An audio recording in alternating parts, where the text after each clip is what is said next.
What's going on, guys? GG here, bringing you a brand new Kingdom Come Deliverance patch news update regarding the consoles. The big patch 1.3 is officially out on Xbox One as well as PlayStation 4. On PS4, it's 1.05, and on Xbox One, not sure. I couldn't find what the exact patch is called. I just know on every different platform, the patch is going by a different number. So I've been playing with patch 1.3 for a few days now on PC, and I've definitely noticed a lot of improvements in the game.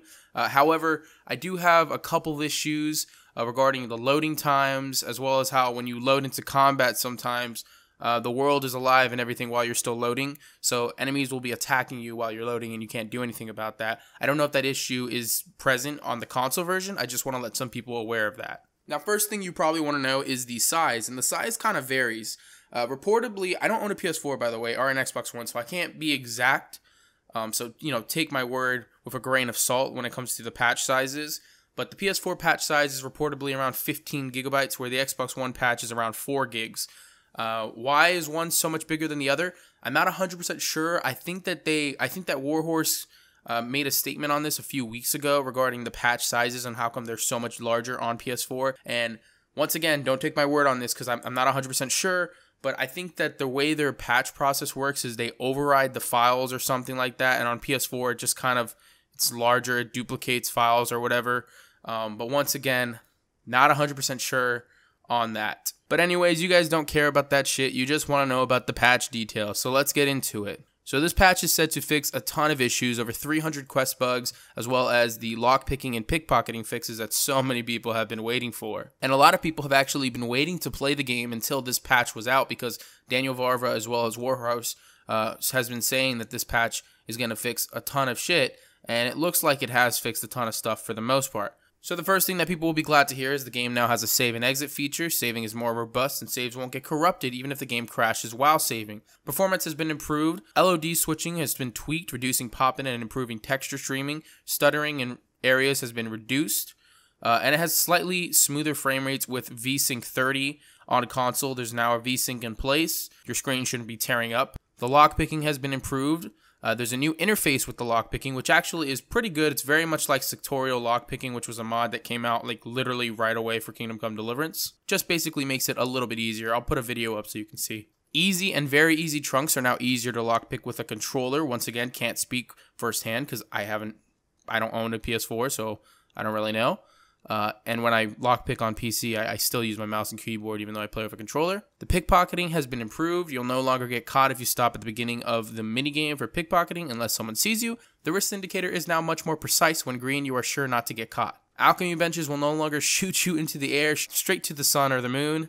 The last quest with Lord Capon is now visible on the map when he is ready to assign it to you. Guards won't frisk you so often. Another great detail, a great update because, I mean, that was annoying how every 5 minutes you'd get stopped by guards so they can check if you stole shit. Your horse shouldn't get stuck when jumping fences. That has been fixed because in my game at least it's not happening that much anymore.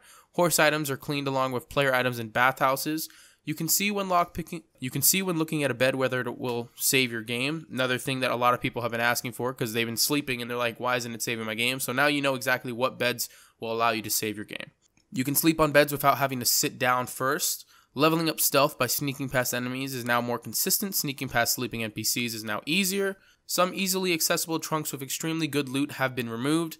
Can't speak on this, but I'm presuming they're talking about the St. George gear, which you can get very early on in the game, and you're not meant to have that until like very late. So I think that's been fixed, but I'm not 100% sure. Cave mushrooms can now be found in many other damp places. You can no longer auto-cook potions that you haven't brewed by hand at least once before. German voiceovers will no longer cut off mid-sentences in cutscenes. Late game player strength has been tweaked.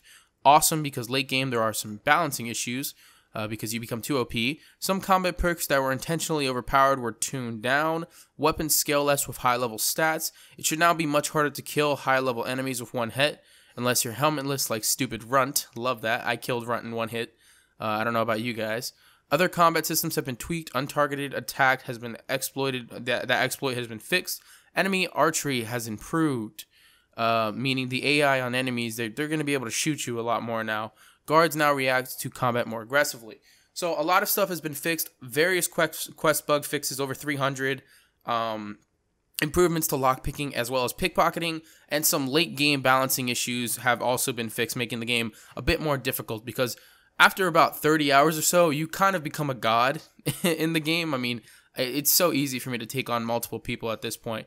But yeah, that's really all there is to this patch, guys. I already made a video on patch 1.3 a few days ago, basically the same exact stuff for PC, but now it's officially out on console. Once again, I think this is patch 1.05 on PS4, not exactly sure the exact name for the Xbox version. 15-ish gigabytes for the PS4, 4 gigs for the Xbox One. Thank you guys so much for watching. Don't forget to like, comment, and subscribe if you're new to the channel. Also, tap the bell icon so you can see every single Kingdom Come Deliverance or Fallout Bethesda news related video from my channel. Also, you should check out another YouTuber that goes by the name of Sexy Biscuit. I'll put his link in the description. He covers basically the same thing I do when it comes to Kingdom Come Deliverance, so go show some support there also. Thank you guys so much for watching. Peace.